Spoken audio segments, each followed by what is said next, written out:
What's up, you guys? This is our third Bible study. We're going to be doing Genesis chapter 3. So we go ahead and go. Now the temptation of the fall of man. Now the serpent was more cunning than any beast of the field which the Lord God had made. And he said to the woman, Has God indeed said, You shall not eat from every tree in the garden? And the woman said to the serpent, We may eat the fruit of the trees of the garden, but the only fruit and tree which is in the midst of the garden, God has said, You shall not eat, nor shall you touch it, lest you die. Then the serpent said to the woman, You will not surely die, for God knows that in the day you eat of it, your eyes will be open, and you will be like God, knowing good and evil. So when the woman saw that the tree was good for food, that it was pleasant to the eyes, and the tree desirable to make one wise, she took of the fruit and ate. She also gave to her husband with her, and he ate. The eyes of both of them were open, and they knew that they were naked. And they sewed fig trees together and made themselves coverings. And they heard the sound of the Lord God walking in the garden in the cool of the day, and Adam and his wife hid themselves from the presence of the Lord among the trees of the garden. Then the Lord called to Adam and said to him, Where are you? So he said, I heard your voice in the garden, and I was afraid because I was naked, and I hid myself. And he said, Who told you that you were naked? Have you eaten from the tree of which I commanded you not should eat, not eat? The man said, The woman whom you gave to be with me, she gave me of the tree, and I ate. And the Lord God said to the woman, What is this that you have done? The woman said, The serpent deceived me, and I ate. So the Lord said to the serpent, Because you have done this, you are cursed more than all the cattle, and more than every beast in the field. Or your belly you shall go, and you shall eat dust all the days of your life. And I will put enmity between you and the woman, and between you and your seed and her seed. You shall bruise your head, and you shall bruise his heel. To the woman he said, I will greatly multiply your sorrow and your conception in pain, and you shall bring forth children. Your desire shall be for your husband, and he shall rule over you. Then Adam said, Because you have heeded the voice of your wife, and have eaten from the tree of which I commanded you, saying, You shall not eat, cursed is the ground for your sake.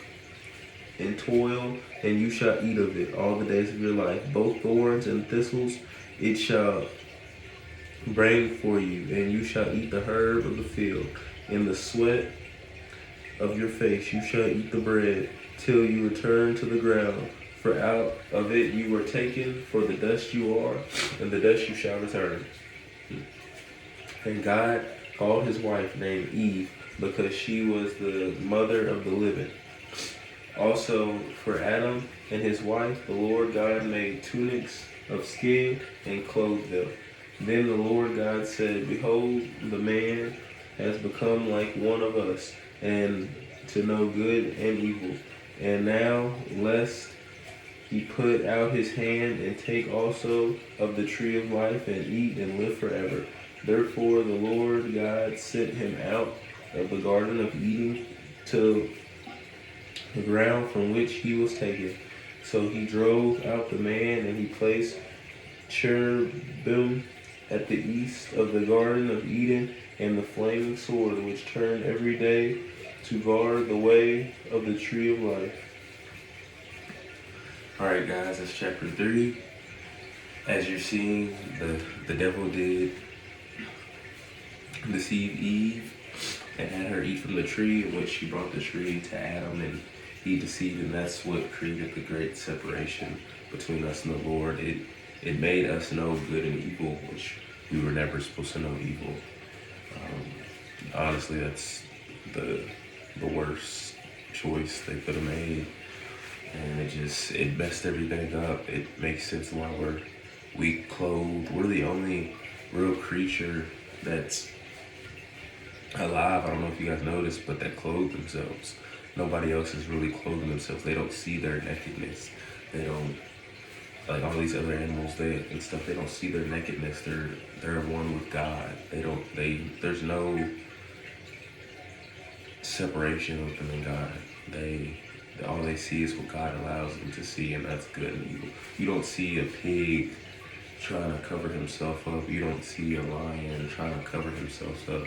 There's no like perversion there with that type of stuff. They are who God created them to be, and they embrace it, and they never try to separate themselves.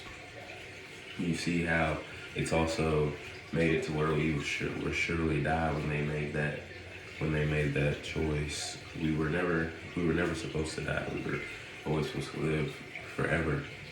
But now here we're supposed to live on earth, and we're gonna live forever, and everything was gonna be great the way it was. But you see how it makes it to where you have to eventually die. You have to go back to the ground. You have to separate from this body.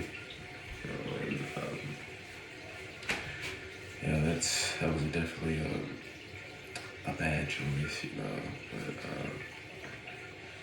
it's definitely how it happened, and the devil's so deceiving. And I know we'll go into different chapters and stuff we'll see. He's very deceiving, and he doesn't care.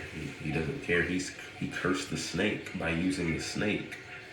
He doesn't care who he hurts or whatever. He just wants stuff his way in an evil way, and he definitely.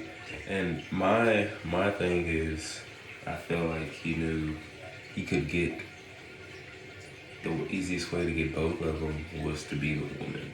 Would go to the woman first. A man will follow his heart for sure. He'll definitely listen to his woman, and that's exactly what he did. The devil's not stupid. He knew this. If he got Eve to eat from it, she could convince Adam to eat from it. Women have a lot of power for sure. So, yeah, he definitely went for her. She went for Adam, and it made the separation the big separation between us and God. And we'll definitely next Sunday we'll read chapter 4. I might throw in a more bonus video come Wednesday for chapter 3 as well. Maybe try to go more deep into it. But this is definitely chapter 3's Bible study. And thank you guys for joining, watching, listening. And I will see you guys next Sunday.